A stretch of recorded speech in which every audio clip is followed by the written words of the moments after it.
Leitura do livro Porcos na Sala, um manual prático sobre libertação. Capítulo 15. Ligando e desligando.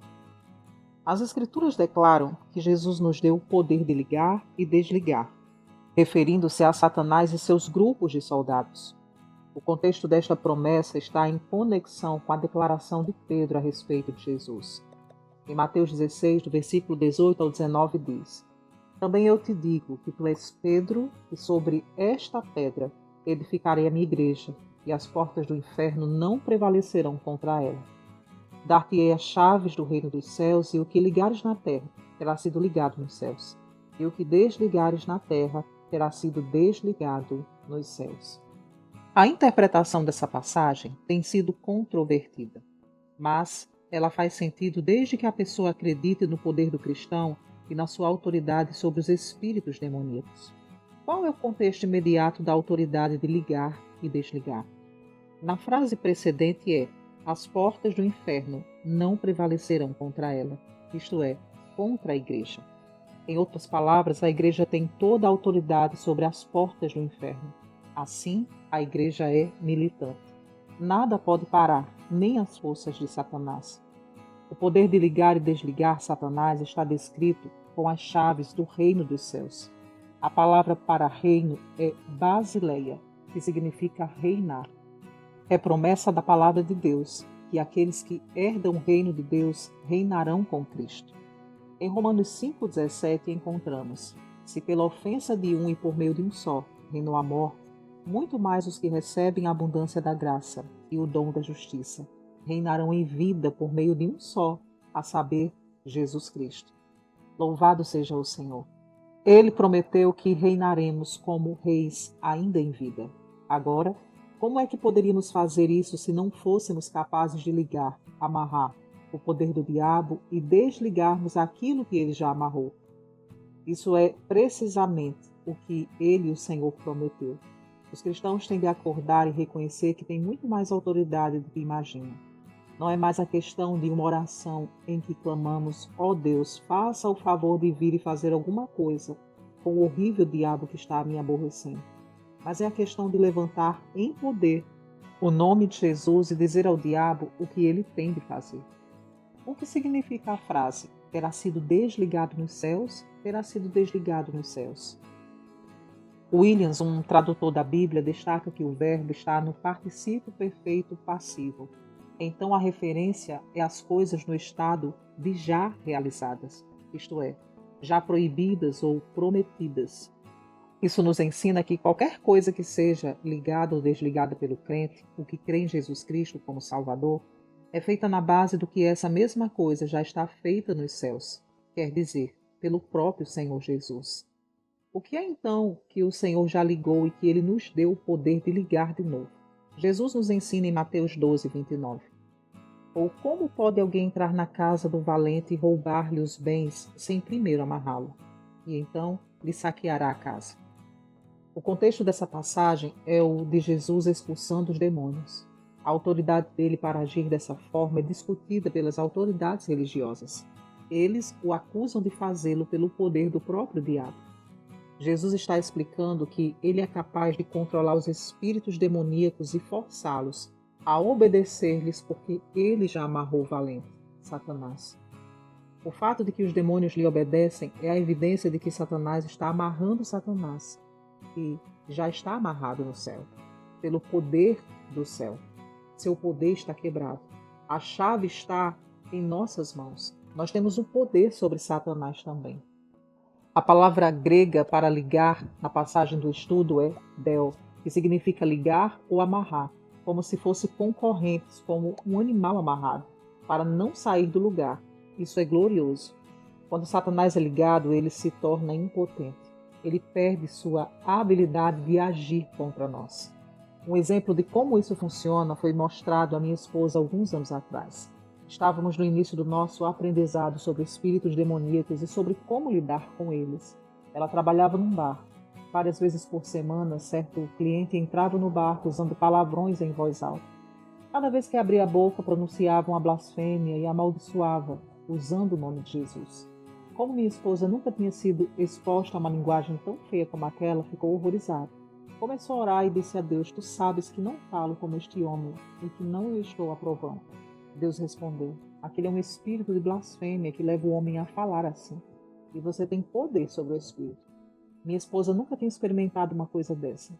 Ela estava agindo pela palavra que Deus lhe tinha dado. Na outra vez que aquele cliente entrou no barco, ele começou a xingar e blasfemar como sempre.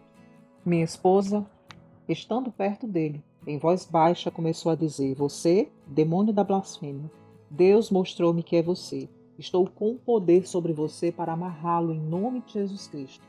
Você não pode blasfemar mais em minha presença. O cliente não ouviu nada, mas o demônio ouviu bastante. A cor sumiu do rosto do homem e ele começou a engolir como se tivesse algo pegando na garganta. Ele nunca mais falou nenhum palavrão. Dali em diante, quando aquele cliente entrava, ela amarrava os espíritos dele, deixando-os incapazes de blasfemar. Os outros funcionários notaram a diferença nele e fizeram um comentário, mas sem qualquer ideia do que tinha acontecido. O poder de Satanás tinha sido amarrado na terra conforme já tinha sido amarrado no céu. Satanás e seus valentes, designados sobre as nações, cidades, igrejas, lares e indivíduos, Deus está nos mostrando que esses valentes já foram vencidos e amarrados pelo poder do céu. Em 1 João 3, na parte B do versículo 8 diz: Para isto se manifestou o Filho de Deus, para destruir as obras do diabo. A nós são dadas as chaves do reino, há poder para reinar sobre as forças das trevas. Não temos de orar por isso. A batalha já foi ganha nos céus, é só ligarmos na terra aquilo que já foi concedido no céu. Então, o que se refere ao desligamento? O desligamento é a libertação dos cativos. Pelo ministério de libertação, os cativos ganham liberdade dos laços de escravidão de Satanás. Em Lucas 13, do versículo 11 ao 12 diz: E veio ali uma mulher possessa de um espírito de enfermidade. Havia já 18 anos, andava encurvada, sem de modo algum poder endireitar-se. Vendo-a, Jesus chamou-a e disse-lhe: Mulher, estás livre da tua enfermidade. Quando o chefe da sinagoga indignou-se ao ver Jesus ministrar a libertação no dia de sábado, Jesus respondeu, em Lucas 13, do 15 ao 16: Digo-lhe, porém, o Senhor: Hipócritas, cada um de vós não desprende da manjedoura seu boi ou seu jumento para levá-lo a beber? Por que motivo não se deveria livrar esse cativeiro em dia de sábado desta filha de Abraão, a quem Satanás trazia presa há 18 anos? A palavra grega para livrar no texto é luo, e definida como no dicionário como livrar qualquer coisa amarrada ou segura, desligar alguém amarrado, livrar, libertar da prisão, libertar da escravidão ou doença, alguém seguro por Satanás, pela restauração da saúde. A vitória sobre os espíritos demoníacos já está garantida por Jesus. Segundo o ponto de vista do céu, todo cativo já está liberto. O princípio é o mesmo do da salvação. Jesus providenciou a salvação para todos. Então, por que nem todo mundo está salvo? O sangue tem de ser aplicado pessoalmente. Todo homem que aplica o sangue pela fé está salvo. Aqueles que o recusam ou deixam de aplicar o sangue estão perdidos. Da mesma forma, Jesus já providenciou a libertação. Está consumada de acordo com o céu. A chave do desligamento do cativo foi dada ao crente.